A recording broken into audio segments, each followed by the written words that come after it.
Assalamualaikum warahmatullahi wabarakatuh. Perkenalkan, nama saya Rila Yulita, NIM 18230043, jurusan akuntansi. Di sini saya mengambil mata kuliah seminar akuntansi, di mana dosen pengampunya adalah Bapak Febriandi Ananda SE MSI.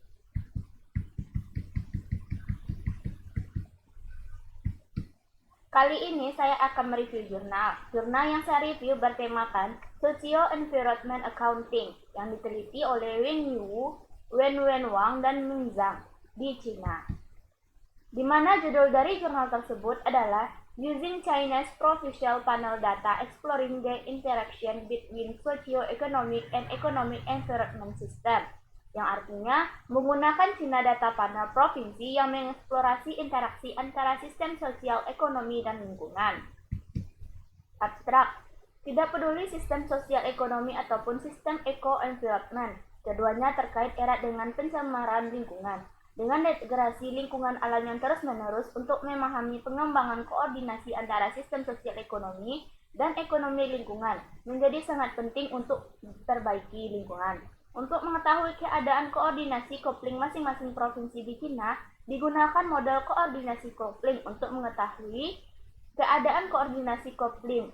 Selain itu, dampak PDB per kapita atau produk domestik bruto terhadap pencemaran kabut asap dieksplorasi lebih lanjut menggunakan metode perbedaan generalized atau metode of Mons atau GMM dengan data panel dari tahun 2010 hingga 2016. Hasil penelitian menunjukkan bahwa bagian besar provinsi berada pada fase koordinasi kopling, termasuk berdasarkan rata-rata tahun data sistem sosial ekonomi, termasuk tipe maju dan melampaui toleransi sistem ekonomi environment.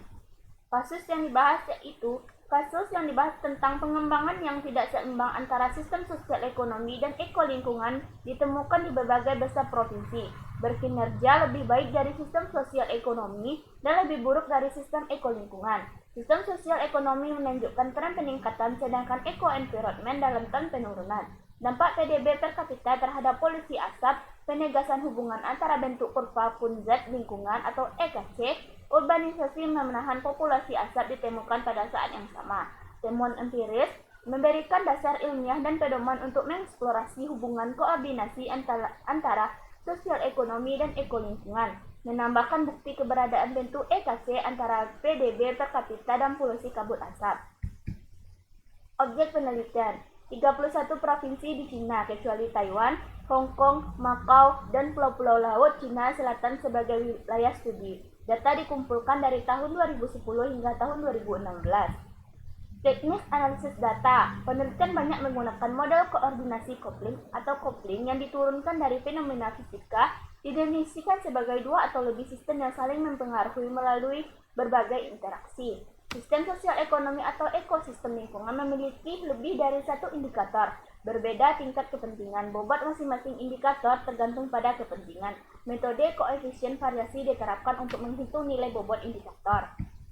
Hasil dari penelitian, kepadatan penduduk berkorelasi positif dengan polusi asap, tetapi tidak signifikan, menunjukkan akumulasi orang menyebabkan lebih banyak polusi saat ini. Semakin tinggi proporsi PDB industri tersier, semakin buruk polusi kabut yang ditemukan. Hal ini sesuai dengan kenyataan bahwa proporsi industri tersier dari PDB provinsi yang tinggi juga cenderung ke provinsi yang ekonominya berkembang, dan berhubungan antara provinsi industri tersier dari PDB dan polusi asap perlu diajari lebih lanjut.